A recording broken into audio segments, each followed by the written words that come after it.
تقدم من ذنبي رواه البخاري ومسلم. عن ابي هريره رضي الله تعالى عنه قال قال رسول الله صلى الله عليه وسلم: من لم يدع قول الزور والعمل به فليس لله حاجة في أن يدع طعامه وشرابه. رواه البخاري ومسكات. উপস্থিত আজকের দিন বৈঠকের সভাপতি সাহেব, উপস্থিত ওলামায়ে কেরাম, উপস্থিত দিনী ভাই সকল, পর্দানাসীন মা ও বোন, প্রশংসা আল্লাহ তাআলার জন্য। সংক্ষিপ্ত আকারে আমরা প্রশংসা করি আলহামদুলিল্লাহ। শান্তি অবতীর্ণ হোক আল্লাহ রাসূলের উপর সাল্লাল্লাহু আলাইহি ওয়াসাল্লাম। আল্লাহুম্মা আমিন। আজকের এই বৈঠকের সংক্ষিপ্ত আলোচ্য বিষয় রমজান মাসের বিশেষ আমল, শাহরি ইফতার সাদাকা। উল্লেখ্য বিষয়কে সম্মুখে রেখে কোরআন এবং সহিহ হাদিস থেকে এক গুরুত্বপূর্ণ তথ্যবহুল বিবরণের চেষ্টা করব ইনশাআল্লাহ আজিজ। আমা তাওফীকি ইল্লা বিল্লাহ। আলোচনা শুরু করার পূর্বে আপনাদের সঙ্গে কয়েক কথা বলে আলোচনা শুরু করব ইনশাআল্লাহ। আলোচনা যতক্ষণ চলবে ততক্ষণ সকলে আমার সঙ্গে কথা বলবেন, এটা আপনারা মনে রাখবেন। আমি এখানে বক্তব্য দিব, আপনারা সকলে এসব বন্ধ করে ঘুমাবেন, এরকমটা যেন না হয়। আমি ওই বক্তাই নই, এটাই মনে রাখবেন যে আমার সঙ্গে কথা বলছেন। আমি যে কথা বলবো, কথার উত্তর চাইলে উত্তর দিবেন ইনশাআল্লাহ। আর সকলেই কথার গুরুত্ব দিবেন। মনে করবেন যতগুলো কথা বলছি সব কথাগুলো দামি কথা, তাহলে মনোযোগ এই দিকে থাকবে, তাহলে গুরুত্ব দিতে পারবেন। আর যদি মনে করেন যে না অত দামি কথা নয়, তাহলে গুরুত্ব দিতে পারবেন না। পিছনে যে দিন ভাইগুলো কথা বলবেন না, দয়া করে কথা বলবেন না। সম্মানিত মা ও বোন, আপনাদেরকে বলতে চাচ্ছি, দয়া করে গল্প করবেন না, কথা বলবেন না। মনে রাখবেন, আপনার মন গড়ার জন্য আমি আসিনি, আমি আপনার মন জয় করার জন্য আসিনি। আমি মন জয় করতে পারি না, দুঃখিত। আপনি হয়তো মনে করছেন যে আমি বক্তব্য দিব আর আপনাদের শুনতে ভালো লাগে, কথা নয়। বক্তব্য শুনতে ভালো লাগে তখন যখন ইউসুফ জুলেখার কাহিনী হয়। তার মানে যুবক ছেলেরা প্রেম কাহিনী শুনতে ভালোবাসে, আর মা বোনেরা তা বলেই যায়। সুরসাইনি করে যখন বক্তব্য দেওয়া হয় তখন মানুষ গলে যায়, তখন মানুষের চোখ দিয়ে অস্ত্র আসে, তখন মানুষের চোখ একেবারে শীতল হয়ে যায়। কিন্তু আমাদের বক্তব্য ওইটা হয় না, চোখ শীতল হয় না, চোখ খুলে যায়। কথা মনে থাকবে না? কি হয়? চোখ খুলে যায়, অন্তর প্রশস্ত হয়, ঈমানি জাযবা বেড়ে যায়।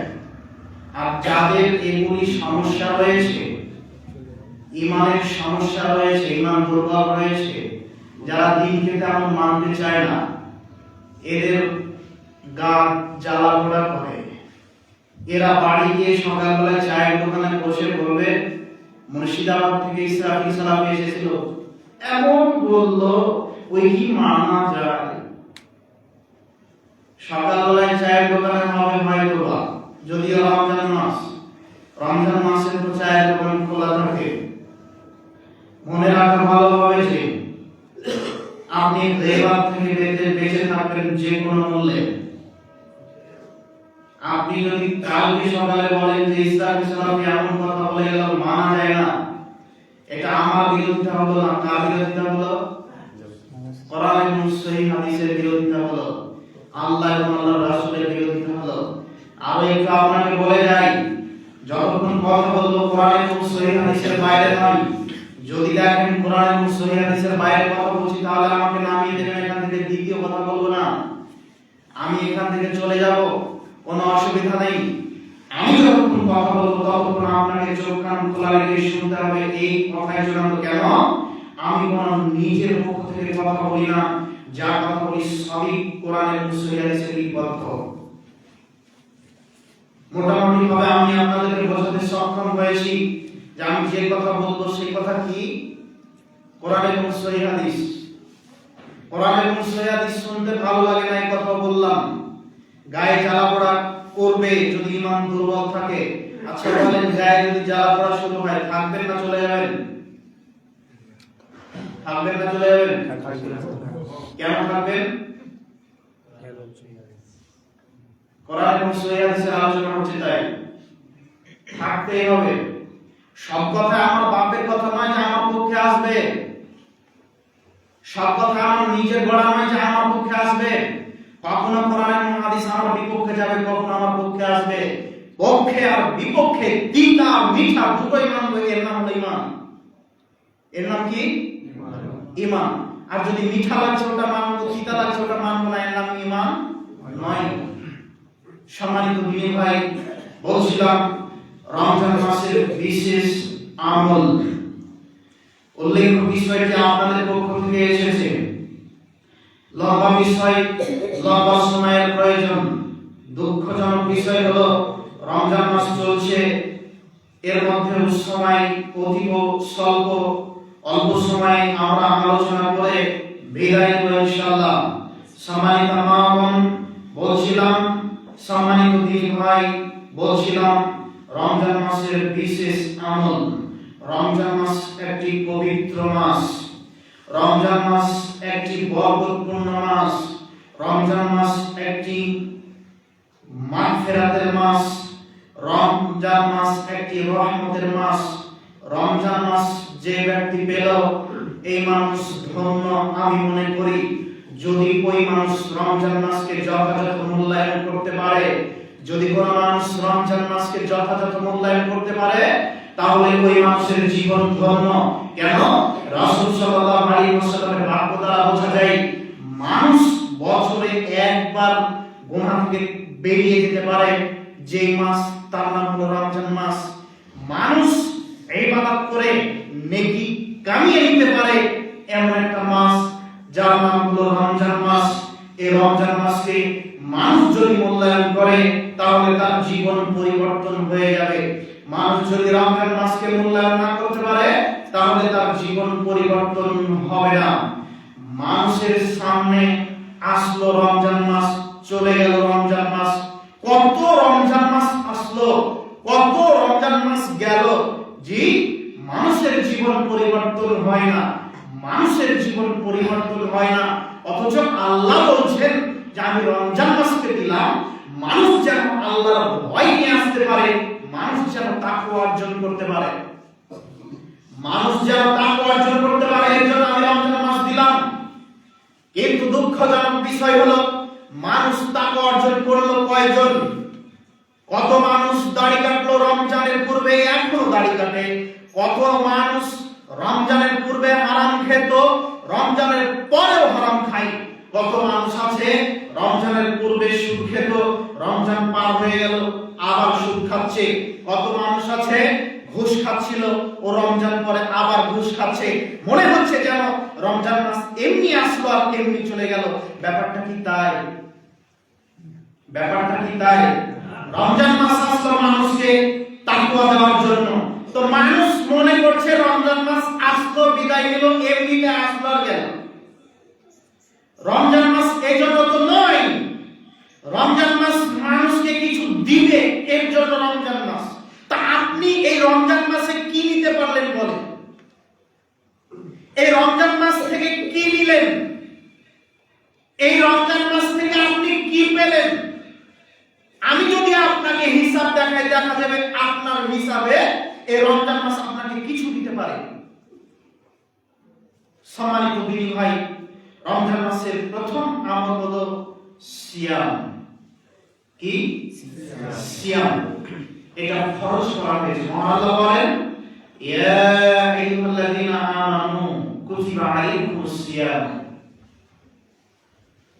হে পৃথিবীর আদমের ছেলে মেয়ে যারা ঈমানদার, তোমরা শোনো, তোমাদের উপরে সিয়ামকে ফরজ করা হয়েছে।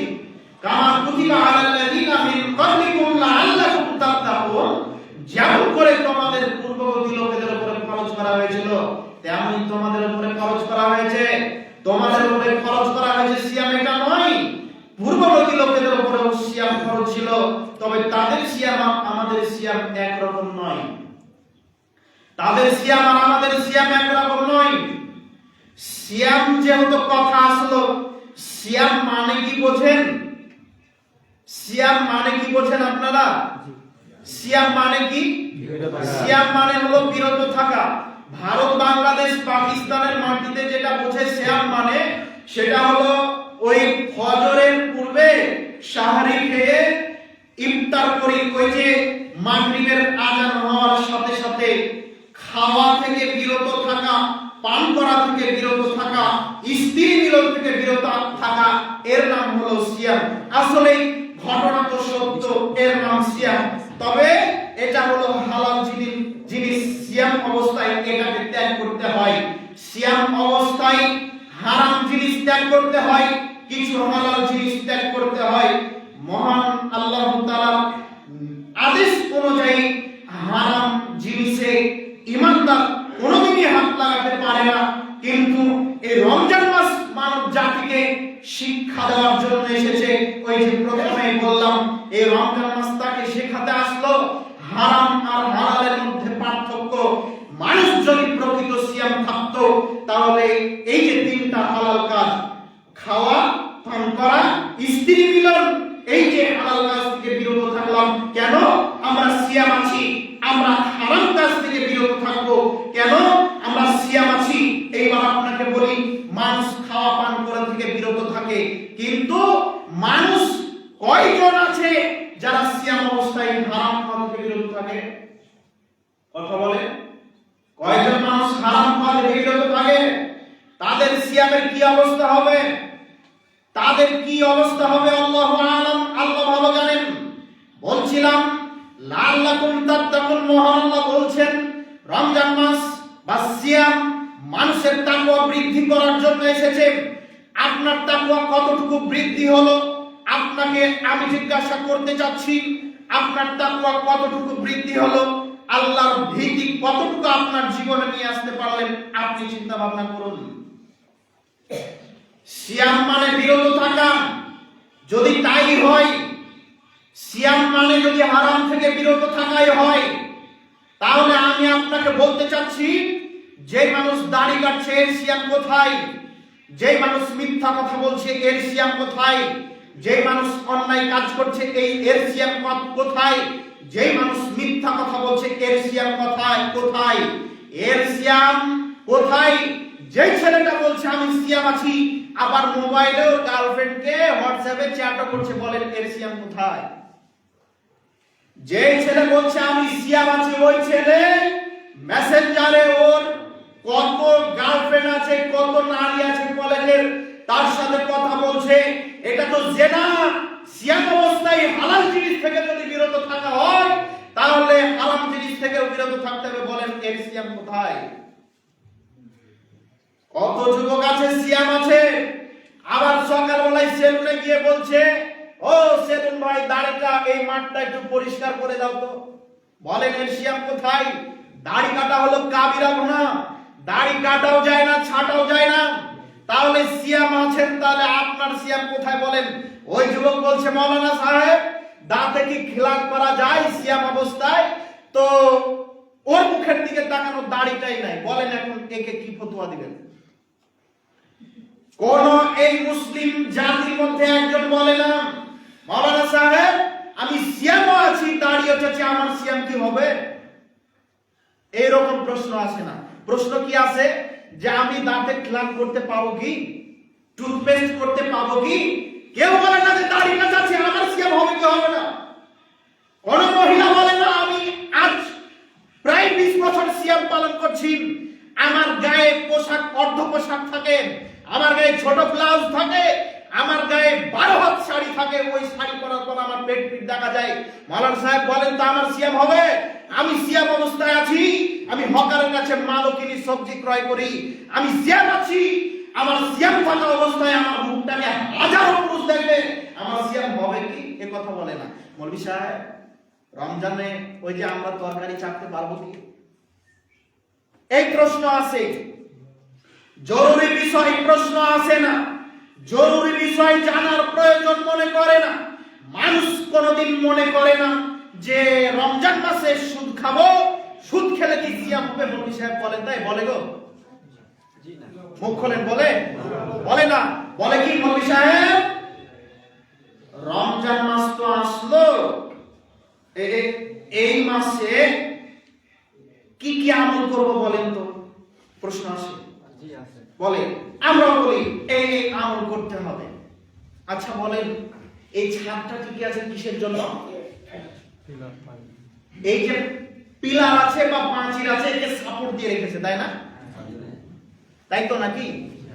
যদি আপনার এই পিলার বা এই দেওয়াল না থাকে তাহলে এই ছাদ থাকবে কি? থাকবে না।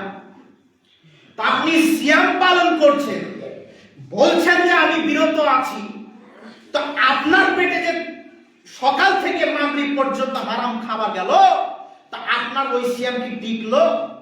আবু হুরায়রা রাদিয়াল্লাহু তাআলা আনহু বলেন রাসূল সাল্লাল্লাহু আলাইহি ওয়াসাল্লাম বলেছেন মান লাম ইয়াদা কাওলা যুর আল আমাল বিহি ফালাইসা লিল্লাহি হাজাতুন আইয়াদা তা'আমাহু ওয়া শারাবাহু। পৃথিবীর মানুষ শুনুন, যারা সিয়াম অবস্থায় মিথ্যা কথা ছাড়োনি, হারাম কাজ ছাড়োনি, মিথ্যা কথা বলো, তাদের খালে কি, তারা খেলে কি, পান করলে কি, তাদের খেলেও কিছু যায় আসে না, না খেলেও কিছু যায় আসে না। বলেন আপনাকে এই হাদিস কি দিয়ে বোঝাবো? হাদিস তো বুখারী মিসকাতে।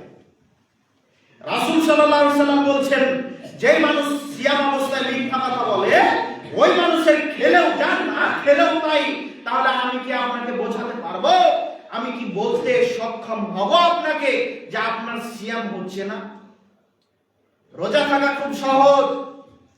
রোজা মানে উপবাস থাকা। ওই হিন্দুরাও আছে সকাল থেকে বিকেল পর্যন্ত না খেয়ে, আপনিও আছেন, কোনো অসুবিধা নেই। কিন্তু সিয়াম থাকা সহজ বিষয় নয়। রোজা সবাই থাকতে পারে, সিয়াম সবাই থাকতে পারে না। এই ভারত, বাংলাদেশ, পাকিস্তানের মাটিতে প্রায় 95% মানুষ রোজা আছে, সিয়াম নেই। আমি জাতিকে ধর্ম কি দিয়ে বোঝাই? আমি জাতিকে ধর্ম কি দিয়ে বলি? এই জাতি কত হতভাগা! এই জাতি ধর্ম বুঝলো না, ধর্ম কাকে বলে এই জাতি বুঝলো না, ইসলাম কাকে বলে, ইসলাম কি। আরো একটু বলে যাই, যে মানুষ সালাত আদায় করে না এর সিয়াম বাতিল, এর সিয়াম বাতিল, এর সিয়াম বাতিল। এমন কোন মায়ের বেটা যদি মায়ের দুধ খেয়ে থাকে, সামনে এসে বলুক যে মানুষ সালাত আদায় করে না এর সিয়াম আল্লাহর কাছে গৃহীত। আল্লাহ কখনো নহে যে মানুষ সিয়াম পালন করে, সালাত আদায় করে না, সিয়াম গ্রহণযোগ্য নয়।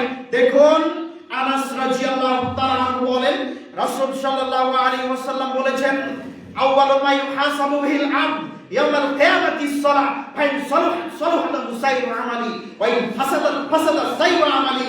হাদিস সিলসিলা। রাসূল সাল্লাল্লাহু আলাইহি ওয়াসাল্লাম বলেন বান্দার সর্বপ্রথম বিচারের মাঠে হিসাব হবে সালাতের। কিসের? সালাতের। যার সালাত ঠিক আছে তার পৃথিবীতে যত আমল করেছে সব আমল আল্লাহ গ্রহণ করবে। আর যে ব্যক্তির সালাত ঠিক নেই তার কোনো আমল গ্রহণ করা হবে না। সালাত এমন একটি ইবাদত যা মানুষের উপরে নির্ভর করে সে মুসলমান নাকি কাফির। সালাত এমন একটি ইবাদত যা নির্ভর করে মানুষের উপরে ও মুসলমান না কাফির। সাহাবীগণ রাদিয়াল্লাহু তাআলা আনহুম এমন কোন আমল ছেড়ে দেওয়ার কারণে বলতেন না যে ওই মানুষ কাফির হয়ে গেছে, শুধু একটি ইবাদত ত্যাগ করার কারণে বলতেন যে কাফির হয়ে গেছে, মনে করতেন যে কাফির হয়ে গেছে। সম্মানিত দিনী ভাই, বলছিলাম সিয়াম কত বড় ইবাদত। সালাত তেমন নয়, সিয়াম অনেক বড় ইবাদত।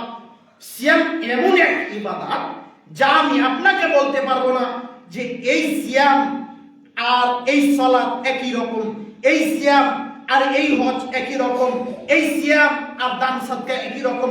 পৃথিবীতে এমন কোন ইবাদতই নেই যা সিয়ামের সঙ্গে যায়। সিয়াম কি?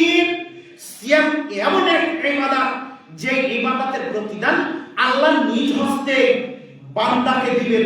সিয়াম এমন এক ইবাদত যার প্রতিদান আল্লাহ নিজ হস্তে বান্দাকে দিবেন। সিয়াম কত বড় ইবাদত!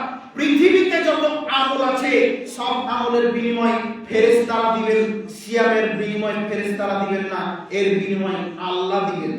এবারে দেখেন, উমামা রাদিয়াল্লাহু তাআলা আনহু বলেন, রাসূল সাল্লাল্লাহু আলাইহি ওয়াসাল্লামকে আমি বললাম, মুরনিবি আমালি, আল্লাহর নবী আপনি আমাকে একটা আমলের আদেশ করেন তো। তখন আল্লাহর নবী বললেন, ক্বালা আলাইকা বিসসাম ফাইন্নাহু লা ইল্লা লাহু।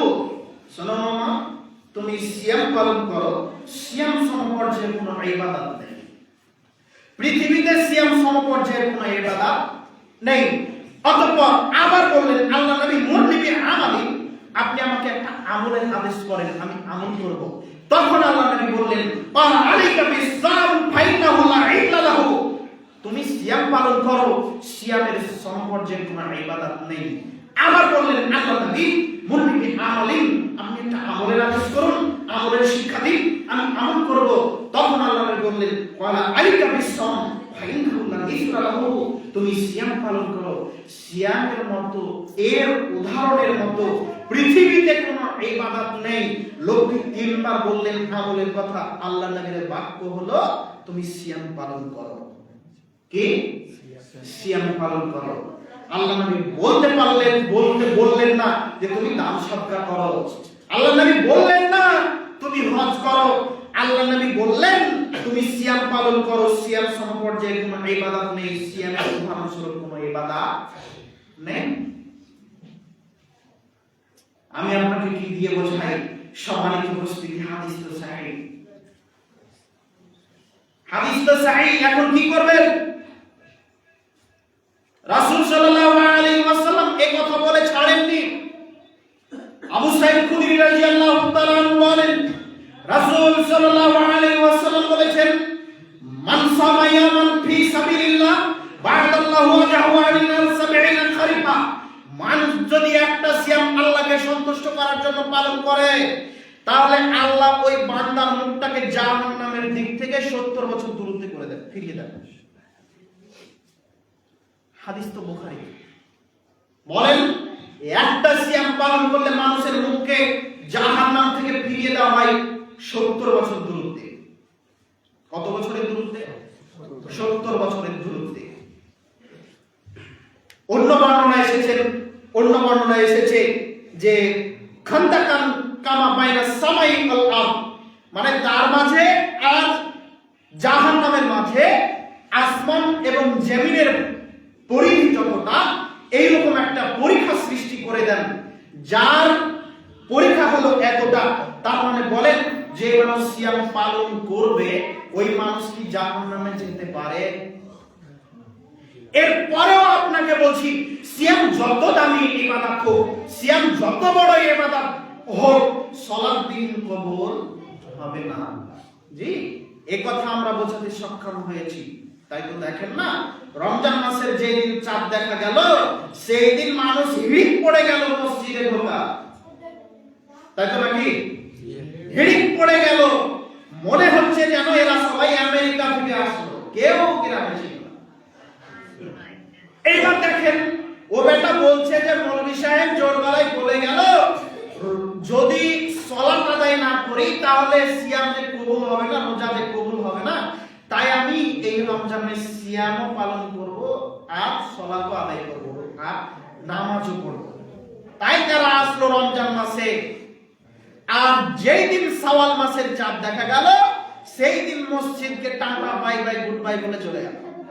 তারপরে মনে হয় যেন ওদেরকে ডাকার জন্য একটা মাইক ভাড়া করতে হবে, যে দেখেন কোথাও হারিয়ে গেল না। তাই তো নাকি বর্তমান পরিস্থিতি?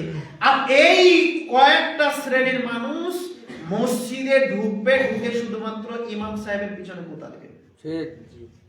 বলবি সাহেব তাড়াতাড়ি তাড়াতাড়ি তাড়াতাড়ি, সহ্য হয় না। ও তো জিন্দেগিতে মসজিদে আসেনি, 1 মাস এসেছে। ও কি ইবাদতের মর্ম বুঝে? ও কি ইবাদত কাকে বলে বুঝে? তাই তো ইমাম সাহেবকে বলছে, ইমাম সাহেব কেন জি আপনার তারাবির সালাত আদায় করতে 1 ঘন্টা লাগে, ওই পাড়ার মৌলভী সাহেবের 30 মিনিট লাগে। বলে না আপনাদের কাছে? বলে। 30 মিনিট লাগে।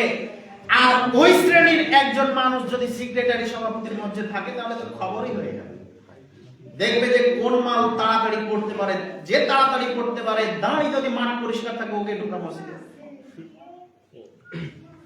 সমাজের যদি পরিবর্তন করতে চান, এইরকম যারা নেতৃত্ববান থাকবে তাদেরকে বহিষ্কার করতে হবে। পারবেন ইনশাআল্লাহ? পারবেন। যখন কমিটি নির্ধারণ হচ্ছে তখন এই কাপুরুষের বাচ্চারা বলছে ওই ওকে করো ওকে করো ওকে করো। কেন গো ওর বাপের টাকা বেশি যায়, তুমি টাকা না দিলে ওই একা ছাদ করে দেবে, ওই মালের এই ছাদে বেশি টাকা আছে, ও হারাম খেয়ে আছে, তারপরে ওকে করতে হবে দায়িত্ব। কেন? টাকা দিতে পারবে যে। টাকা দিয়ে দ্বীন ইসলাম চালানোর চেষ্টা করিয়েন না, তাকওয়া দিয়ে চালাতে হবে। রাসূল সাল্লাল্লাহু আলাইহি সাল্লামের নীতি হলো তাকওয়া দিয়ে দ্বীন ইসলাম চালাতে হবে। রাসূল সাল্লাল্লাহু আলাইহি সাল্লামের নীতি হলো তাকওয়া দিয়ে দ্বীন ইসলাম চালাতে হবে। এই গ্রামে যদি ফকির মানুষ থাকে, সে যদি সবচেয়ে তাকওয়াশীল হয়, সে যদি ঈমানদার হয়, দ্বীনি শিক্ষা থাকে, তাকে এই মসজিদের দায়িত্ব দিতে হবে। দেখবেন উন্নতি কাকে বলে। যুবকের হাতে দিতে হবে যে তাকওয়াশীল, দেখবেন মসজিদের উন্নতি কাকে বলে।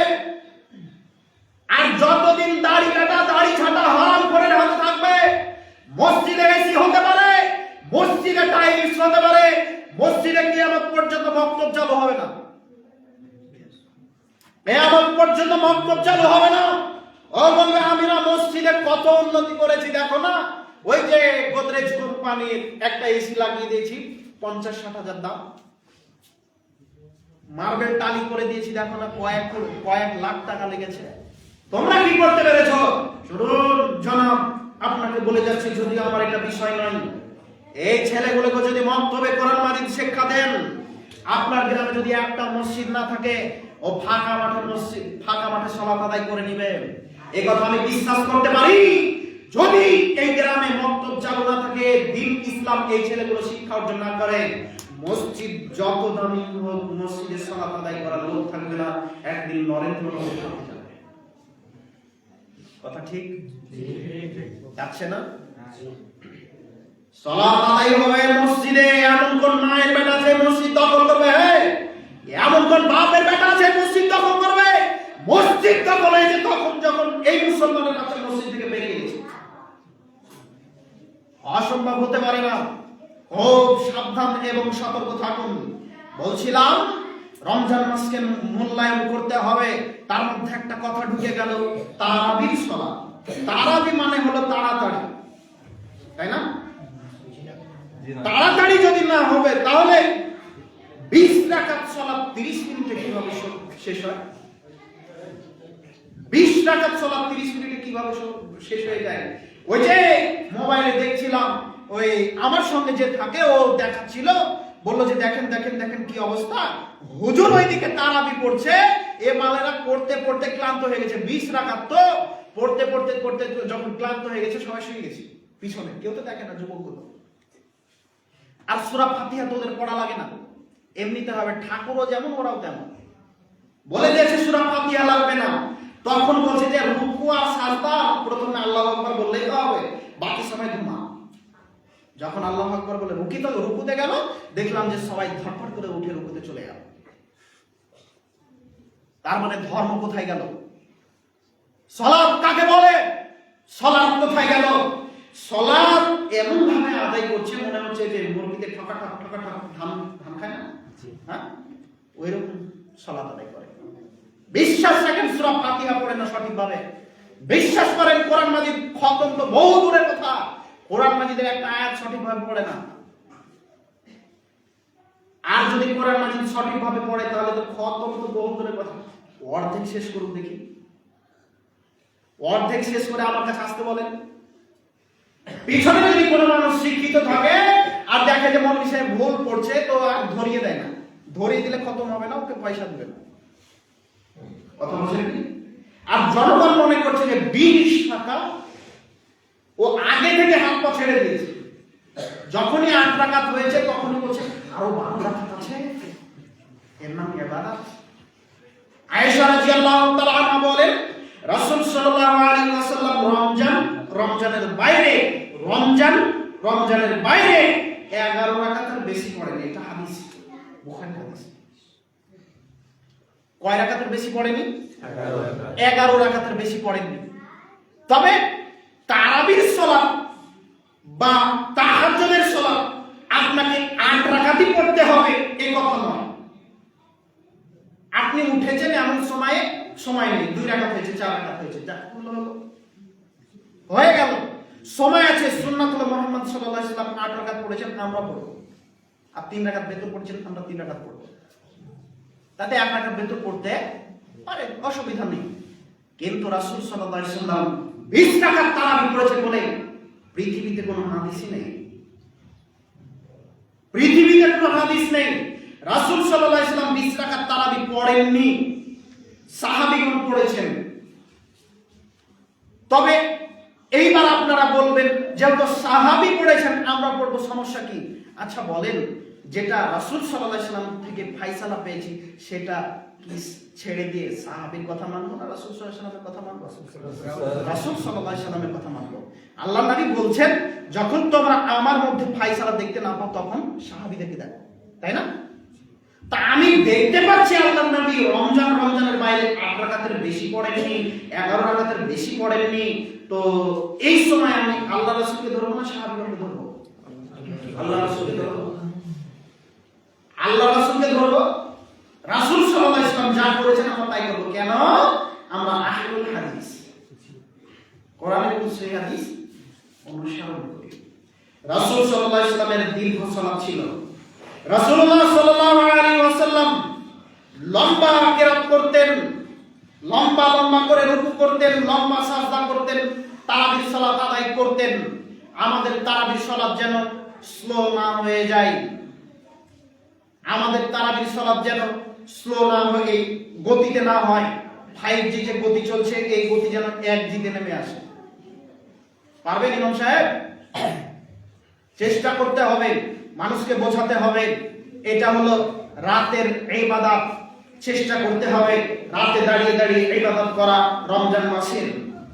আবু হুরায়রা রাদিয়াল্লাহু তাআলা আনহু বলেন রাসূল সাল্লাল্লাহু আলাইহি ওয়াসাল্লাম বলেছেন মান সামা রমাদানা ঈমানান ওয়া ইহতিসাবা গফিরা লাহু মা তাকাদ্দামা মিন যামবি।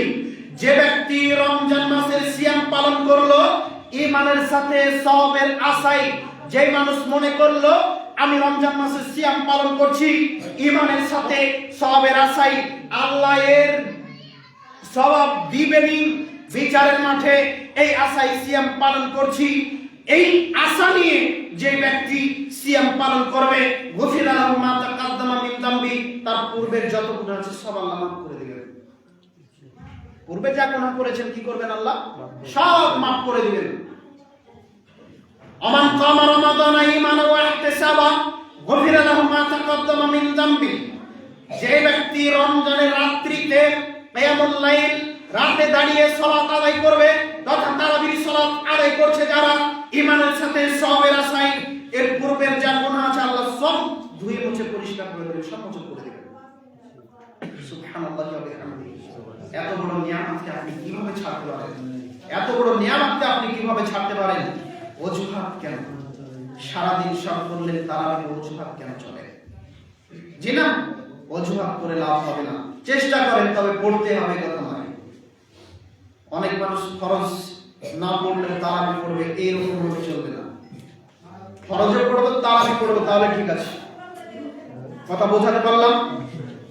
রাসূল সাল্লাল্লাহু আলাইহি ওয়াসাল্লাম বলেন আমান কামা লাইলাতুল কদরি ঈমানান ওয়া ইহতিসাবা গফিরা লাহু মা তাকাদ্দামা মিন যামবি।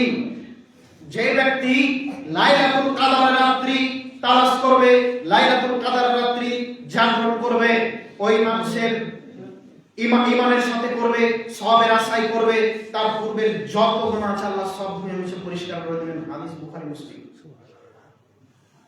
তবে কাবিরা গুনাহ করলে হবে না, কাবিরা গুনাহ করলে হবে না। কাবিরা গুনাহের জন্য ক্ষমা জরুরি। তাওবাতুন নাসুহা, আল্লাহর কাছে একনিষ্ঠভাবে তওবা করতে হবে। আর কোনোদিন করব না, আর কোনোদিন করব না।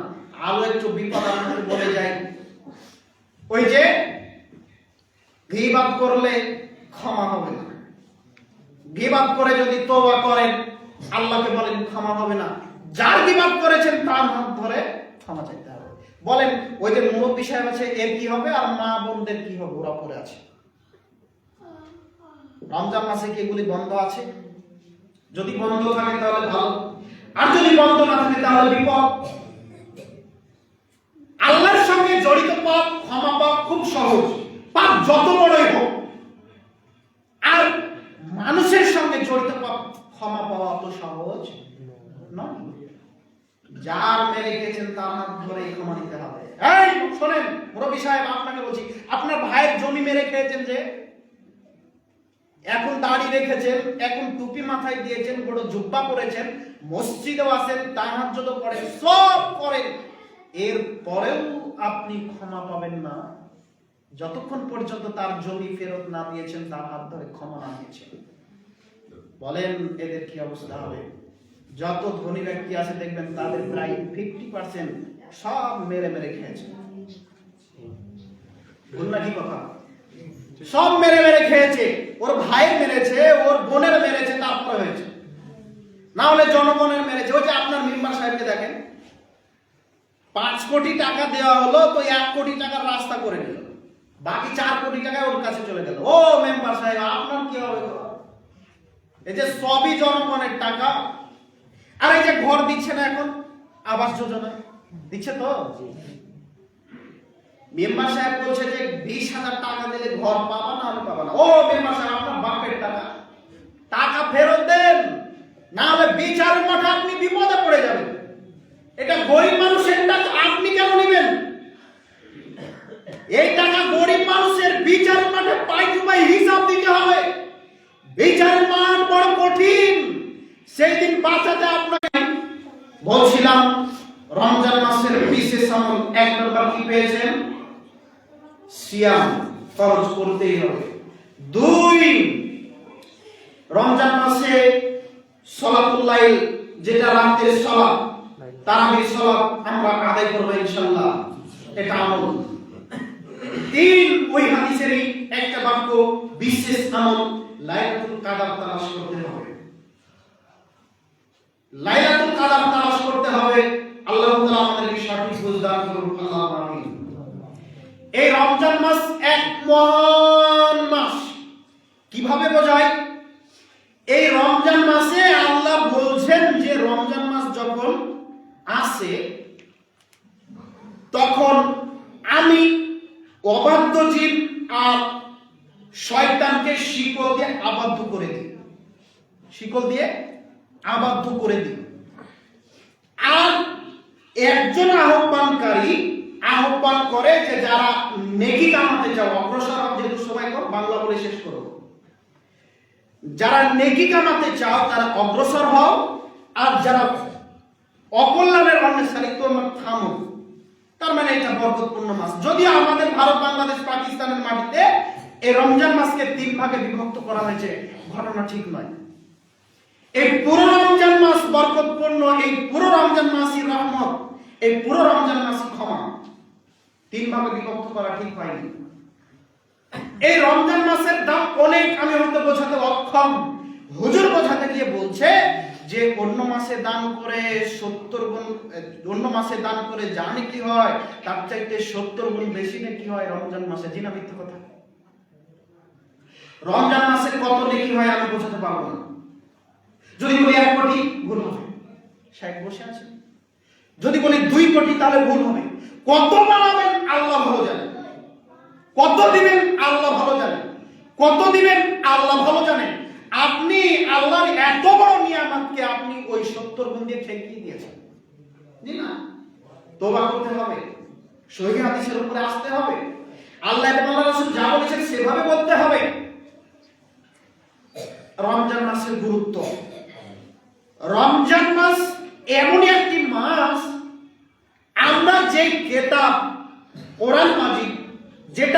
সঠিক পথ পেয়েছি, এই কোরআন মাজিদকে নাজিল করা হয়েছে রমজান মাসে। এই সেই মাস যে মাসে কোরআন মাজিদ নাজিল হয়েছে। মহান আল্লাহ বলেন, শাহরুল রমাদানাল্লাযী উনজিলা ফীহিল কুরআন হুদাল লিন-নাস ওয়া বাইয়িনাতিন মিনাল হুদা ওয়াল ফুরকান। আমি রমজান মাসে কোরআন মাজিদ নাজিল করলাম, রমজান মাসে কোরআন মাজিদকে নাজিল করলাম মানুষের হেদায়েতের জন্য, মানুষের ন্যায় অন্যায় পার্থক্য করার জন্য। কোরআন মাজিদ তাবিজে ঢোকার জন্য আসেনি, কোরআন মাজিদ ওই বাড়ি উদ্বোধনে পড়ার জন্য আসেনি, কোরআন মাজিদ খতম বর্ষণের জন্য আসেনি, কোরআন মাজিদ জনগণকে শুধু ফু দেওয়ার জন্য আসেনি। কোরআন মাজিদ এসেছে জনগণকে সঠিক পথ দেখানোর জন্য, সারা পৃথিবীর মানুষের জন্য এসেছে, শুধু মুসলমানের জন্য নয়। ইহুদি, খ্রিস্টান, জৈন, নাসারা, বৌদ্ধ যত মানুষ আছে সবার উপরে কোরআন মাজিদ এসেছে। সবাইকে পড়তে হবে কোরআন মাজিদ, কোরআন মাজিদ সবাইকে পড়তে হবে। কোরআন মাজিদ অনেক ভারী কিতাব। আপনার মনে আছে কি কোরআন মাজিদ কত ভারী? কোরআন মাজিদ কত ভারী, কোরআন মাজিদ কত দামি। আল্লাহ বলছেন এই পাহাড়, এই যে কোরআন মাজিদ, এই আমানত নাও। তখন পাহাড় বলছে জি না, নিতে পারবো না। তখন পাহাড় বলছে কোরআন মাজিদ আমি বহন করতে পারবো না। কেউ নিল না, পাহাড় নিল না, জমিন নিল না, পর্বত নিল না। তখন মানুষ বলছে আমি নিলাম। এবার আল্লাহ বলছেন ইন্নাহু কানা যালুমান জাহুলা, তোমরাই এমন জাতি, তোমরাই এমন জাতি, তোমরা বড় মূর্খ, তোমরা বড় জালেম, তোমরা বড় জাহেল, তোমরা বড় মূর্খ, তোমরা বড় অজ্ঞ, তোমরা জালেম। দেখুন কোরআন মাজিদ অনেক ভারী, যদি আপনার হাতে নেড়ে মনে হচ্ছে 1.5 কেজি ওজন, তাই না? আল্লাহ বলছেন লাউ আনজালনা হাযাল কুরআন আলা জাবালিন লারাআইতাহু খাশিয়াম মুতাসাদ্দিআন মিন খাশিয়াতিল্লাহ। আমি যদি এই কোরআন মাজিদকে পাহাড়ের উপরে, পর্বতের উপরে দিতাম, তাহলে দেখতে পেতে তারা ফেটে বিদীর্ণ হয়ে যেত, তারা ক্রন্দনে ভেঙে পড়তো। কোরআন মাজিদ যদি তাদের উপরে দিতাম তাহলে তারা থাকতো না দাঁড়িয়ে, তারা ভেঙে যেত, তারা চূর্ণ বিচূর্ণ হয়ে যেত। 1.5 কেজি ওজন পাহাড়ের উপরে চাপিয়ে দেন, ভেঙে যাবে? ভাঙবে না। কোরআন মাজিদ কত ভারী! কোরআন মাজিদের ওই পাতার ভারত, ওই ভারসাম্য নয় গো, ভারসাম্য হলো কথা, তাই না? 28শে ফেব্রুয়ারি নরেন্দ্র মোদী পক্ষ থেকে ইলেকশন কমিশন ঘোষণা করেছে যে কিছু মানুষ ভারতবর্ষের নয় তো কিছু মানুষ দেখবেন যে ডিপ্রেশন, টেনশনে মানুষ মারা যাবে। এখন আমি আপনাকে বলতে চাচ্ছি কথা উজু, দেখেন কিছুই নয়, তাই না? মনে হচ্ছে কিছুই নয়। এবার আমি আপনাকে বলছি যে আপনি ভারতবর্ষের জনগণ নন, আপনার গায়ে লাগছে কি? লাগছে না।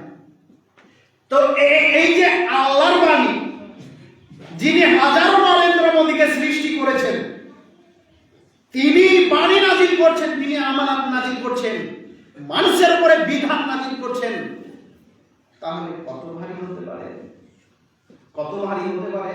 আমরা কোরআন মাজিদকে মূল্যায়ন করতে পারিনি। আর সেই কোরআন মাজিদ কোন মাসে নাজিল হয়েছে? রমজান মাসে। মহান আল্লাহ বলেন তিলকাল আমসালু নাযরিবুহা লিন-নাসি লাআল্লাহুম ইয়াতাফাক্কারুন। আমি মানুষকে এই সমস্ত উদাহরণ দিচ্ছি যাতে করে মানুষ বুঝতে পারে, যাতে করে মানুষ শিক্ষা নিতে পারে, যাতে করে মানুষ চিন্তা ভাবনা করে। এজন্য আল্লাহ তাআলা এই সমস্ত উদাহরণ তুলে ধরেন। বলছিলাম রমজান মাসে কোরআন মাজিদ নাজিল হয়েছে, রমজান মাসে কোরআন মাজিদ নাজিল হয়েছে, এই কথা ঠিক। এইবারে আপনাকে এখানে বক্তব্য একটু থামিয়ে রেখে আরেকটু বলতে চাচ্ছি। রমজান মাসে কোরআন মাজিদ নাজিল হয়েছে রমজানের শেষ দশকে। শেষ দশক কোন দিন? লাইলাতুল কদর রাত্রিতে কোরআন মাজিদ নাজিল হয়েছে। যদিও ভারত, বাংলাদেশ, পাকিস্তানের মাটিতে হুজুর বলছে যে শাবান মাসের 15 তারিখে রাত্রিতে কোরআন মাজিদ নাজিল হয়েছে। বলেন ওই হুজুর শাবান মাসে বলল রমজান মাসের শাবান মাসের 15 তারিখে নিশবে শাবানে কোরআন মাজিদ নাজিল হলো। আবার ওই হুজুর লাইলাতুল কদরে উপস্থিত হয়ে মাইকে মুখ লাগিয়ে বলছে জনগণ কোরআন মাজিদ নাজিল হয়েছে লাইলাতুল কদরের রাত্রিতে। জনগণ এত পাগল, জনগণ একবার বলল না ও হুজুর সাহেব কোরআন মাজিদ কয়দিন নাযিল হয়েছে বলেছে কেউ? জনগণ যে মুখ্য, জনগণ যে শিক্ষা অর্জন করেনি, জনগণ শুধু বলেছে ও হুজুর সাহেব আমার বাপ মারা গেছে, চলেন চলেন চলেন চলেন 1000 টাকা দিব, দোয়া করে কোরআন মাজিদ পড়ে আমার বাপের নামে বকশে দিয়ে আসতে হবে। তাহলে ও ধর্ম কি বুঝবে? আর হুজুরও তো বুঝে নিয়েছে যে পড়ে দিলে তো টাকা, ও তো টাকার কাছে বিক্রি হয়ে আছে। ঠাকুরও যেমন ও যেমন, কথা পাল্টাতে পারবে না ইনশাল্লাহ। আর ও যদি আমার সামনে দাঁড়াতে চাই তো দাঁড়াক, বড় জোর মারতে পারবে। ফেরাউন কোম্পানির মাল তো, ও ক্ষমতা দেখাতে এরকম দেখায়, বড় জোর মারতে পারবে, বেশি কিছু নাই।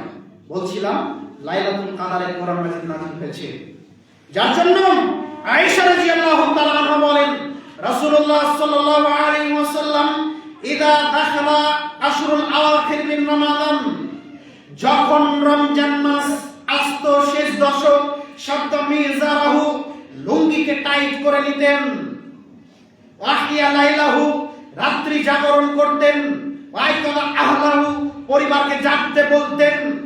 অত্র বিবরণ বুখারীর অত্র বিবরণ দ্বারা আমি আপনাকে বলতে চাচ্ছি লাইলাতুল কাদরের রাত্রি জাগরণ করতে হবে খুব শক্ত ভাবে। খুব শক্ত কাজ হলে লুঙ্গি টাইট করে, তাই তো নাকি? বলছে আব্দুর রহিম চলতো চলতো ওই ভ্যানটা খাদে পড়ে গেছে, তখন আব্দুর রহিম বলছে লুঙ্গি তো পড়ে আছে, দাঁড়া একটু লুঙ্গিটাকে শক্ত করে। তার মানে বোঝাতে চাচ্ছে যে কাজ তো খুব শক্ত, লুঙ্গি আগে টাইট করা লাগবে। তো মুহাম্মদ সাল্লাল্লাহু আলাইহি সাল্লাম লুঙ্গিকে টাইট করে নিয়ে এই রমজান মাসের শেষ দশকে লাইলাতুল কাদর তালাশ করতেন। আয়েশা রাদিয়াল্লাহু তাআলা আনহা বলেন রাসূল সাল্লাল্লাহু আলাইহি ওয়াসাল্লাম বলেছেন তাহাররাউ লাইলাতুল কদরি ফিল বিকরি মিনাল আশরিল আখির মিন রমাদান। এই শোনো, তোমরা রমজান মাসের শেষ দশকে লাইলাতুল কাদর তালাশ করো বেজোড় রাত্রিতে। 21, 23, 25, 27, 29 এই রাতগুলিতে লাইলাতুল কাদর তালাশ করতে হবে। 10 দিন ইতিকাফ করতে হবে। রাসূল সাল্লাল্লাহু আলাইহি ওয়াসাল্লামের বিবরণ দ্বারা বোঝা যায় রাসূল সাল্লাল্লাহু আলাইহি ওয়াসাল্লাম শেষ দশকে ইতিকাফ করতেন। ইতিকাফ নিয়ে লম্বা আলোচনা আছে, আমি ওই দিকে যাব না। সম্মানিত দিনী ভাই, একটু আয়াত দিয়ে বোঝাই লাইলাতুল কাদর কত দামি। মহান আল্লাহ বলেন ইন্না আনজালনাহু ফি লাইলাতিল কদর, নিশ্চয়ই আমি এই কোরআন মাজিদকে লাইলাতুল কাদরের রাত্রিতে নাযিল করেছি। ওমা আদরাকা মা লাইলাতুল কদর, হে নবী আপনি বলতে পারেন লাইলাতুল কাদর কাকে বলে, লাইলাতুল কাদর কি? তখন আল্লাহ তাআলা বলেন লাইলাতুল কদর খায়রুম মিন আলফি শাহর, এই মাস এমনই মাস 1000 মাস অপেক্ষা উত্তম। 1000 মাস মানে 83 বছর, প্রায় 4 মাস। 83 বছর 4 মাস ইবাদত করে যা হবে এর চাইতে বেশি উত্তম হলো লাইলাতুল কাদরের রাত্রি। এই রাত্রিকে মূল্যায়ন আল্লাহর নবী করেছেন, এই রাত্রিকে মূল্যায়ন আপনাকে করতে হবে। সম্মানিত দিনী ভাই, মহান আল্লাহ বলেন তানাজ্জালুল মালাইকাতু ওয়ার রূহ ফিহা বিইذনি রাব্বিহিম মিন কুল্লি আমর, এই রাতে আল্লাহ তাআলা ফেরেশতাকে নাযিল করেন, রূহ তথা জিবরাইল আলাইহিস সালামকে নাযিল করেন। তারা নাযিল হন আল্লাহর আদেশে, তার রবের আদেশে, তাদের নিজ নিজ কর্মে, তাদের প্রত্যেক কর্মে। সালামুন ফিহা হাত্তা মাতলাইল ফাজর, এই রাত হলো শান্তিপূর্ণ, এই রাত হলো শান্তিপূর্ণ, একেবারে ফজর উদয় হওয়া পর্যন্ত শান্তি আর শান্তি। এই মাসে এই রাত্রে শান্তি আর শান্তি, এই রাতকে মূল্যায়ন করুন। সম্মানিত উপস্থিতি, রমজান মাসে সিয়াম পালন করছেন এমন কিছু মানুষ আছে যাদের সিয়াম সঠিক হচ্ছে না। কিভাবে হচ্ছে না একটু বলেন? সাহারি খান তো সবাই, কিভাবে খান? সাহারি খান সবাই এতটুকুই, মানে সাহারির জন্য আজান দিল, আজান পর্যন্ত খাই, তাই না? কিছু মানুষ আছে আজান চলে যাচ্ছে খেয়ে যাচ্ছে, হয়তো হয় না? সাহারি খেতে হবে। আনাস রাদিয়াল্লাহু তাআলা আনহু বলেন, এই কথাটা পরে বলছি, আগে বরকতটা বোঝাই তারপরে বলছি। আনাস রাদিয়াল্লাহু তাআলা আনহু বলেন রাসূল সাল্লাল্লাহু আলাইহি ওয়াসাল্লাম বলেছেন, শোনো তাসাহারু ফাইনা ফিস সাহুরে বারাকা, পৃথিবীর মানুষ তোমরা সাহারি খাও, চা বন্ধ। পৃথিবীর মানুষ তোমরা সাহারি খাও, কেন? সাহারিতে বরকত আছে। কি আছে? সাহারিতে বরকত আছে, বুখারী মুসলিম। সাহারিতে বরকত আছে। রাসূল সাল্লাল্লাহু আলাইহি ওয়াসাল্লাম বললেন তাহলে সাহারি খেতে হবে। সাহারি খেলে মানুষের এমন আল্লাহ তাআলা বরকত দিয়েছে এই খাদ্যে, দেখবেন সকালে কিছু না খেলে 10টা পর্যন্ত ছুঁই করে ইঁদুর দৌড়ে বেড়ায় পেটে মনে হয়, তাই না? সাহারি খাওয়ার ফলে দেখবেন ওই জিনিসটা বুঝতে পারবেন না। আরেকটা আছে, আমরা যেহেতু মেডিকেলে পড়েছি সেহেতু হেডেক আছে, হেডেক মানে মাথায় ব্যথা আছে, বুঝতে পারলাম কি? কিন্তু সাহারি খাওয়ার পরে দেখবেন এটা আসে না। আর আব্দুল্লাহ ইবনে আমর ইবনে আস রাদিয়াল্লাহু তাআলা আনহু বলেন রাসূল সাল্লাল্লাহু আলাইহি ওয়াসাল্লাম বলেন মা ফাসলু বাইনা সিয়ামিনা ওয়া সিয়ামি আহলিল কিতাব আকলাতা সাহরে, আমাদের মধ্যে আর ইহুদি খ্রিস্টানের মধ্যে, ইহুদিদের মধ্যে, আহলে কিতাবদের মধ্যে পার্থক্য হলো সাহারি খাওয়া। কি খাওয়া? সাহারি খাওয়া। সাহারি খেতে হবে, যা বিবরণ দ্বারা আমরা বুঝতে পারলাম। তাহলে সাহারির কিছু বিধিবিধান আছে। সাহারি খাওয়ার পূর্বে আমাদের একটু নিয়ত হবে। নিয়ত কি? সিয়াম রাখবো, তাই না? ওই যে মসজিদের মাইকে বলছে যে নিয়ত, ওই নিয়ত কি? ওই নিয়ত মানে ওটা ওর বাপের তৈরি করা। ওকে আজকে প্রমাণ করতে বলেন যে এই দোয়া কোরআন এবং হাদিসে আছে, বক্তব্য দেওয়া ছেড়ে দেবো, জাতির সামনে দিন ধর্মের কথা বলবো না, মনে করবো যে আমরা কিছু জানি না। ওর বাপের কেন 14 গোষ্ঠীর ক্ষমতা নাকি ওই প্রমাণ করবে যে কোরআন এবং হাদিসে আছে, ওর বাপের কারখানা থেকে তৈরি করে ছেড়েছে, তাই তো নাকি? এইবারে অন্তরে নিয়ত হলো, তারপরে সাহারি খেলেন। এবার দেখা যাচ্ছে যে সাহারি খেতে হয়, একদিন চেতন পাইনি, ঘুম থেকে জাগতে পারিনি, তাহলে কি করব? যদি সাহারি না খেয়ে সিয়াম থাকি তাহলে তো ইহুদি খ্রিস্টানের নীতি হয়ে গেছে না? হয়ে যাবে। কেন? নিয়ত করলেন আর আল্লাহ এমন কিছু চাপিয়ে দেননি যেটা আপনি গ্রহণ করতে পারেন না। যদি আপনি পারেন তো থাকতে পারেন। এইবার আজান হচ্ছে, আমি কি করব? আমি খেতে বসেছি, আজান হচ্ছে, এখন আমার 2 মুঠ ভাত আছে, খেয়ে নিলাম। কথা বোঝাতে পারলাম? আজান হচ্ছে আর বলছে ও রহিমা তাড়াতাড়ি 1 গ্লাস পানি দাও তো, একটু পানি খায়, সারাদিন শুকিয়ে থাকতে হবে, আর হবে না। কথা বোঝাতে পারলাম? তার মানে আজান হতে লাগলে খাওয়া বন্ধ হয়ে যাবে।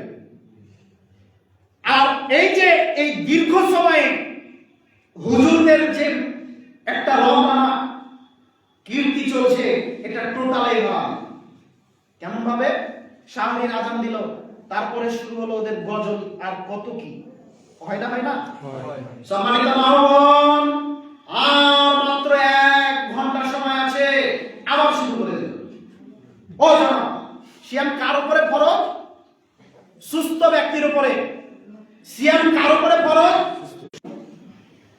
রাত্রিতে মানুষ আরাম করে, ওই 2টা থেকে নিয়ে একেবারে 4টা 4:30 পর্যন্ত আপনার গজল চলল। বলেন আপনার মাইক কত জোরে বাজছে, কত শিশু ঘুমাচ্ছে, কত জোরে বাজছে, কত শিশু ঘুমাচ্ছে, কত হার্টের রোগী ঘুমাচ্ছে। বলেন এদের ডিস্টার্ব হয়েছে না হয়নি? এদেরকে কষ্ট দিয়েছেন না দেন? এখন তো খুব মিষ্টি লাগছে, আল্লাহ বাটাম ফাটা করে ফাটাবে, করে দেখেন বিদাত। রাসূল সাল্লাল্লাহু আলাইহি ওয়াসাল্লাম বলছেন যে বেলাল আযান দিবে, জনগণ খাবে, উম্মে মাকতুম আযান দিবে, জনগণ খাওয়া বন্ধ করে দিবে। জিজ্ঞেস করেন সাহেবকে কিসের টাকাটা কি? ওই যে বললো যে যুব সাথীর ফর্ম জমা দিতে হবে, কবে বলেছে? মোবাইলে বারবার এসে কানের গোড়ায় বলেছিল না? বলেনি তো? যুব সাথীর ফর্ম জমা দিতে হবে। কয় টাকা পাবেন? 1,500 প্রতি মাসে। ফজরে গিয়ে লাইন দিয়ে দিয়েছে, দেয় না? দিয়ে দিয়েছে। রেশন ডিলার বলছে যে কালকে রেশন দিব। আমি দেখলাম ওই আমার চেম্বারের পাশেই মাগরিব থেকে লাইন দিচ্ছে, কালকে সকালে মাল নিবে বলে।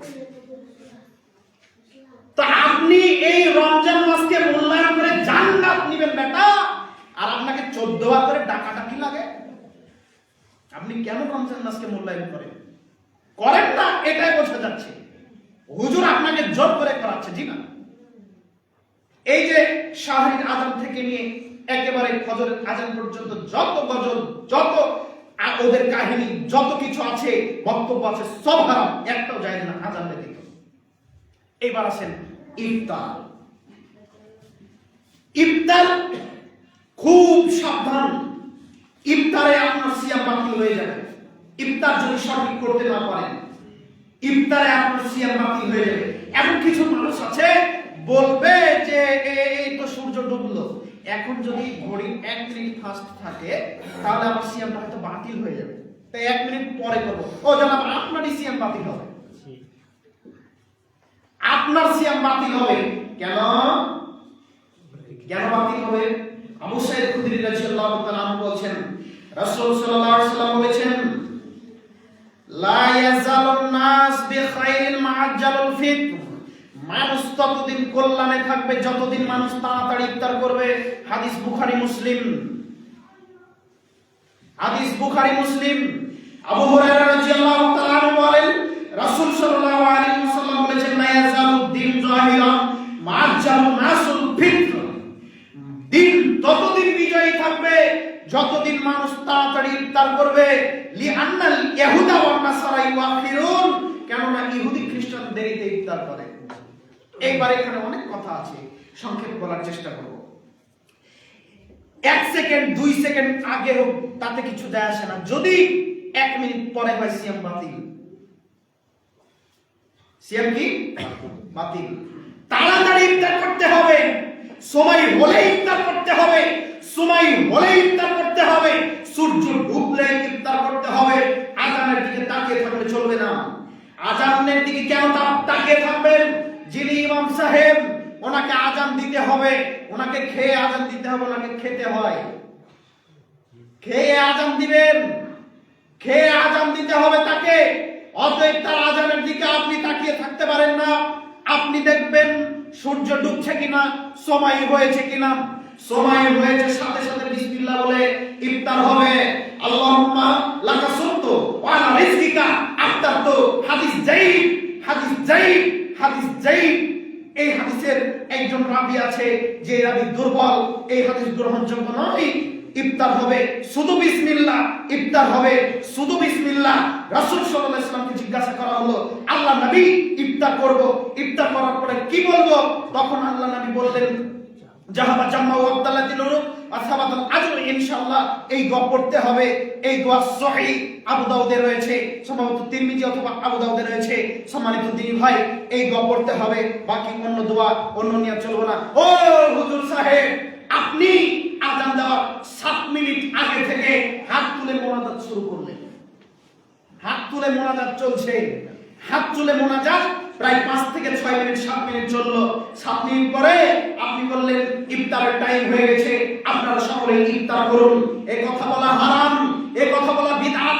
রাসূল সাল্লাল্লাহু আলাইহি ওয়াসাল্লাম একদিন তার জীবদ্দশায় বলেননি। আপনি কেন বলছেন? ধর্ম আপনার বাপের নয়, ধর্ম একজনের কথায় চলে, তার নাম মুহাম্মদ সাল্লাল্লাহু আলাইহি ওয়াসাল্লাম। যা বলেছেন তাই করতে হবে, এর নাম ধর্ম। বেশি বাটপারি করতে গেলে বাটাম ফাটা হতে হবে বিচারের মাঠে। সম্মানিত দিনী ভাই, বলছিলাম ইফতার করতে হবে তাড়াতাড়ি।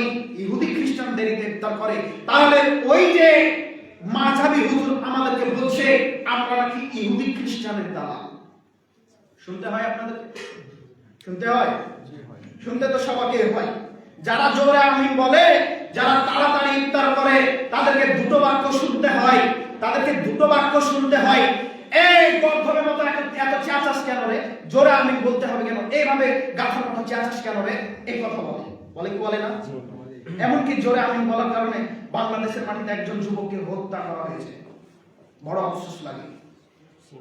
আর ইফতার করার ব্যাপারে তারা বলে ওরা সারাদিন খেয়ে থাকতে পারছে না, তো তাই তাড়াতাড়ি খেয়ে নেয়, বলে না? বলে না? আর কোরআন এবং সহিহ হাদিস মানার কারণে বলে যারা ইহুদিদের দালাল। একটু আপনাদের দেখাই ইহুদিদের দালাল কে, আমার সঙ্গে কথা বলবেন।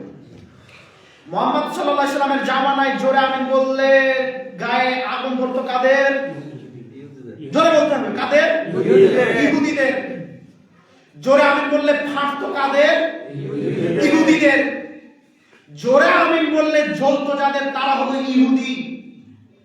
জোরে আমিন বললে সহ্য করতো না, সহ্য হতো না যাদের তারা হলো ইহুদি। দেরিতে ইফতার করে ইহুদি,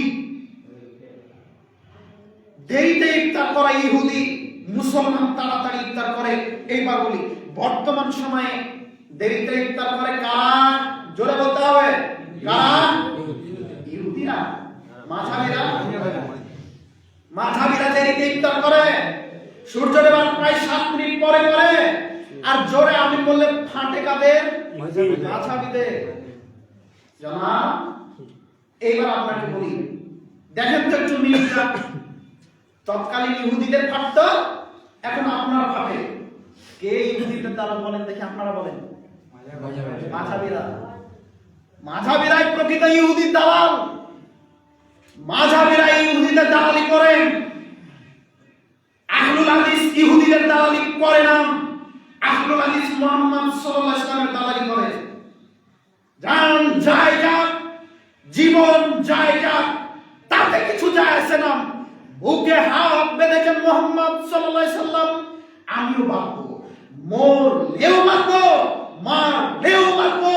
জোরে আমিন বলেছেন সাহাবীগণ। মুহাম্মদ সাল্লাল্লাহু আলাইহি ওয়াসাল্লাম মসজিদ গুনগুন করে বেড়েছে, আমিও করব। মুহাম্মদ সাল্লাল্লাহু আলাইহি ওয়াসাল্লাম তাড়াতাড়ি ইফতার করেছে, আমিও করব। আমরা মুহাম্মদ সাল্লাল্লাহু আলাইহি ওয়াসাল্লামকে আঁকড়ে ধরব। জীবন চলে গেল আমরা মুহাম্মদ সাল্লাল্লাহু আলাইহি ওয়াসাল্লামকে আঁকড়ে ধরব।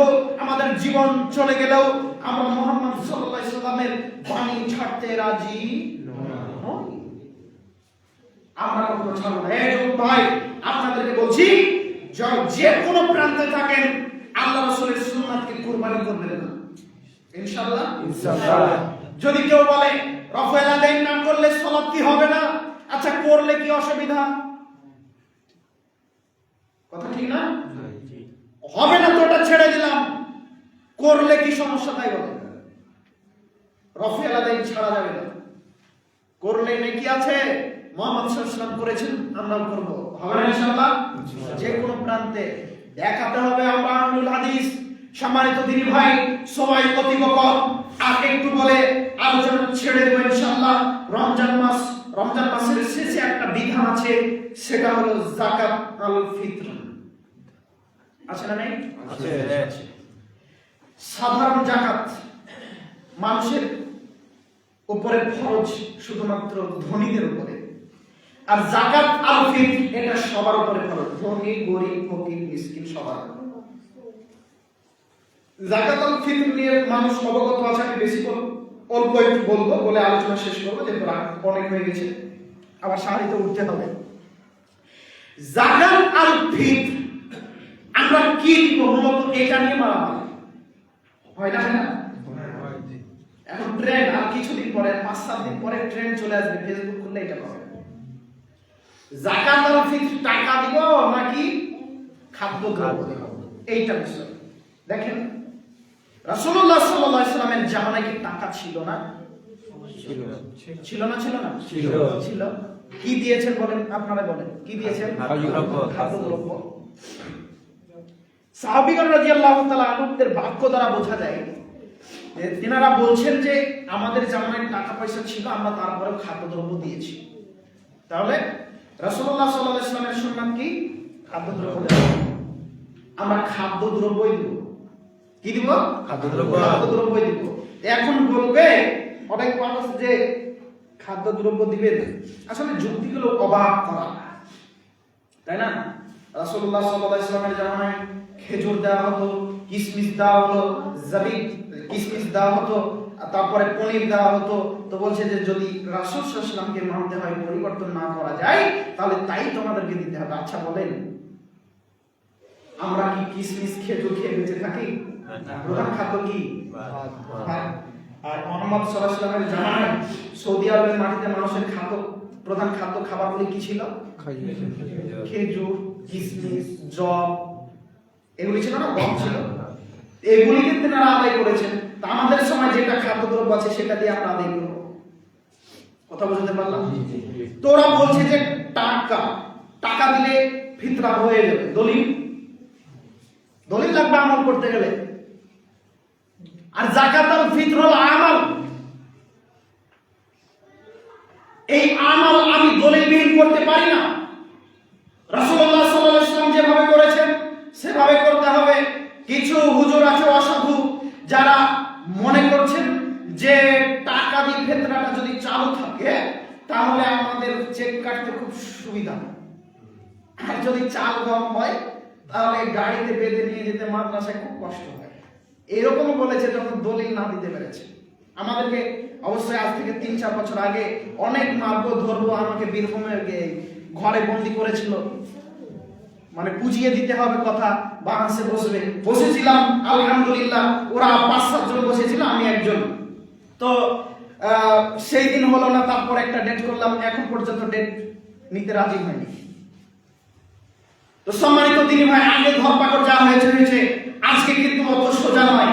আজকে আহলুল হাদিসদের মধ্যে অনেক আলেম আছে, হক কথা বলছেন, আলহামদুলিল্লাহ, শুকরিয়া।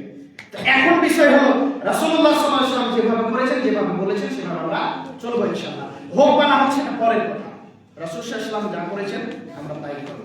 যাকাতুল ফিতর আমরা আদায় করব ঈদে যাওয়ার পূর্বে, শাওয়াল মাসের চাঁদ দেখে ঈদে যাওয়ার পূর্বে যাকাতুল ফিতর আদায় করে নেব ইনশাআল্লাহ।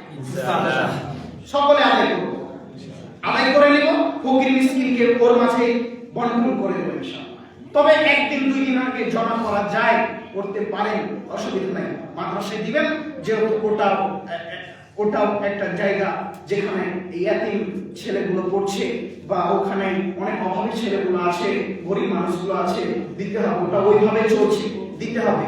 ওটা একটা অসুবিধার জায়গা, ওখানে দিবেন, দিতে হবে।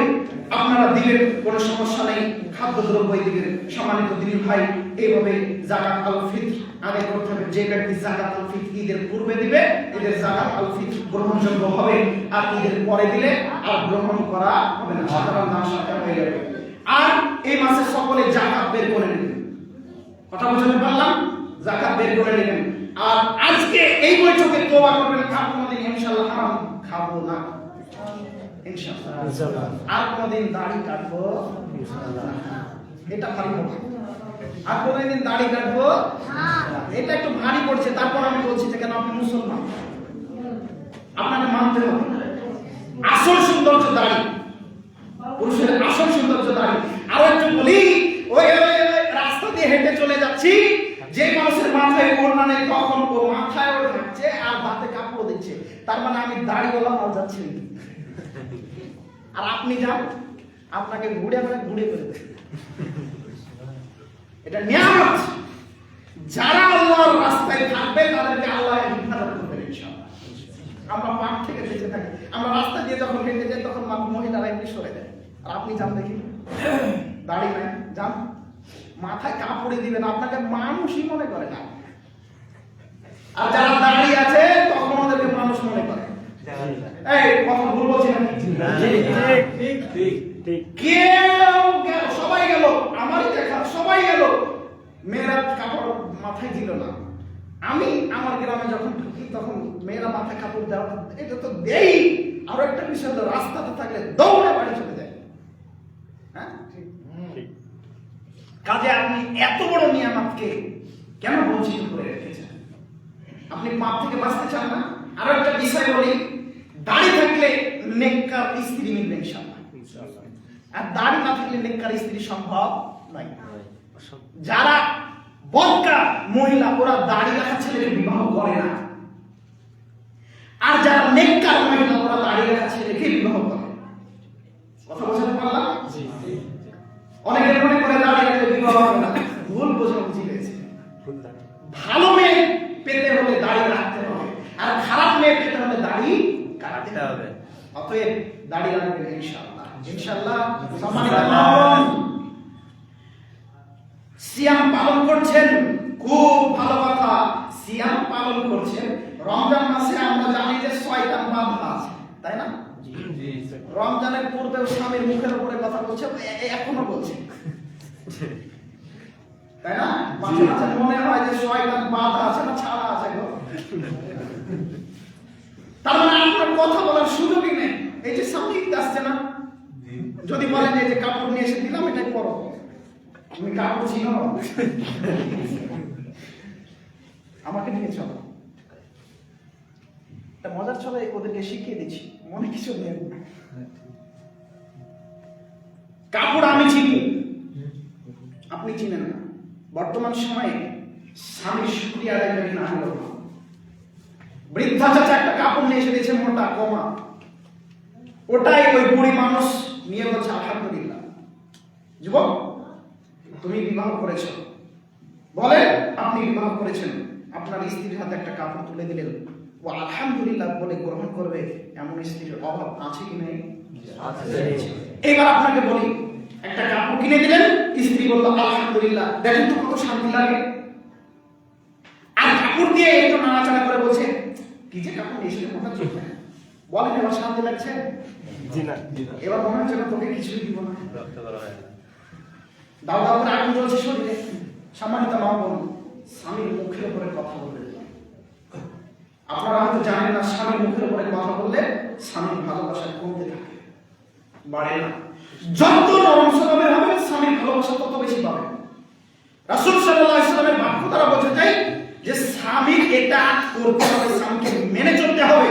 ভালো লাগলেও খারাপ লাগলেও স্বামীকে মানতে হবে, ভালো লাগলেও খারাপ লাগলেও স্বামীকে মানতে হবে।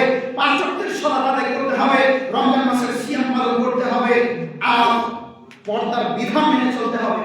জান্নাত খুব সহজ। চারটা জিনিস দেখেন তো, এই চারটা জিনিস আপনি মানতে পারেন কিনা? সবাইকে মানতে পারলেও স্বামীকে মানতে পারে না। বাইরের মানুষ ভালো আসলো, বেশ খুব ভালো কথা বললেন, দেওয়ার আসলো ভালো কথা বললেন, স্বামীকে দেখলে আপনার দাঁত কিটিমিটি করছে, জি না? আল্লাহ ছাড়াও অন্য কাউকে যদি সাজদার অনুমতি থাকতো, কাকে সাজদা করতে বলতেন?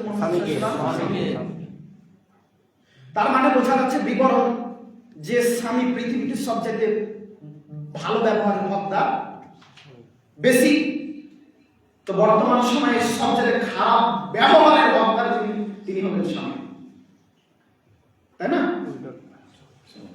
সম্মানিত দিদি ভাই, অতএব সম্মানিত মা বোন, আপনারা চেষ্টা করবেন স্বামীর মুখের উপরে না কথা বলে স্বামীর শুকরিয়া আদায় করে জীবন যাপন করা। রাসূল সাল্লাল্লাহু আলাইহি ওয়াসাল্লাম বলছেন যে আমি জাহান্নামে দেখলাম অধিকাংশ অধিবাসী নারী। তখন আমি বললাম, সাহাবীগণ বললেন আল্লাহর নবী, তারা কেন জাহান্নামে? তখন রাসূল সাল্লাল্লাহু আলাইহি ওয়াসাল্লামকে ওই সাহাবীগণই বলছেন যে তারা কি আল্লাহর সাথে নাফরমানি করে? তো সাহাবীগণ এই কথা বলার সাথে সাথেই আল্লাহ নবী বললেন যে না, তারা আল্লাহর সাথে নাফরমানি করে না, তারা নাফরমানি করে তার স্বামীর সাথে, তার স্বামীর শুকরিয়া আদায় করে না। স্বামী সারা জীবন সব দিয়েছে, শোকে যে 20টা শাড়ি তোলা আছে, 20টা ব্লাউজ তোলা আছে, 5টা ব্লাউজ তোলা আছে, ঈদের দিন শাড়ি দিয়েছেন, সায়া দিয়েছেন, ব্লাউজ আনতে ভুলে গেছেন, তখন বলছে আমার সংসারে এসে কোনোদিন শান্তি পাবে না। বুঝতে পেরেছেন নারী জাতি কার কথা? অতএব সম্মানিত মা বোন, খুব সাবধান থাকুন। স্বামী বলেছে আলহামদুলিল্লাহ, শুকরিয়া। আজকের আলোচনা যেগুলো বললাম আপনারা আমল করার চেষ্টা করবেন ইনশাআল্লাহ। বিশেষ আমল যেগুলো বললাম আমল করবেন ইনশাআল্লাহ। আর বাকি যেগুলো বিষয় আপনারা বলেছিলেন, জানি না কতটুকু বলতে পারলাম, তবে বলার চেষ্টা করেছি, কেটে কেটে বলার চেষ্টা করলাম। কেটে কেটে সময় অনেক পার হয়ে গেছে, বক্তব্য আরো দিতে পারবো কিন্তু দেওয়া যাবে না। আপনারা সকলেই আমার সামনে করবেন ইনশাআল্লাহ। সম্মানিত দিদি ভাই, আর যত 5 ওয়াক্ত সালাত সময় মতো আদায় করবেন। এই শোনেন, যারা রমজান মাসে মসজিদে ঢুকেছেন, রমজান পরে বেরিয়ে যাবেন না ইনশাআল্লাহ।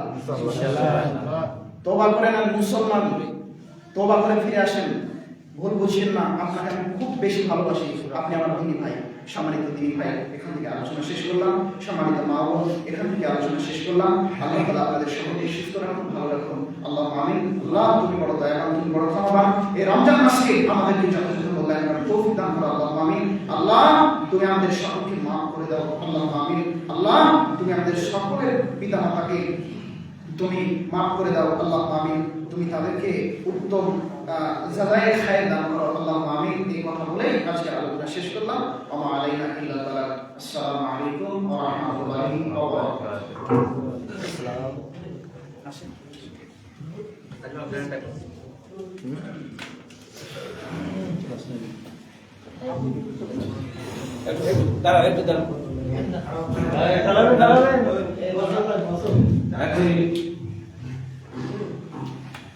আলহামদুলিল্লাহ, সংশোধনী সভা আমাদের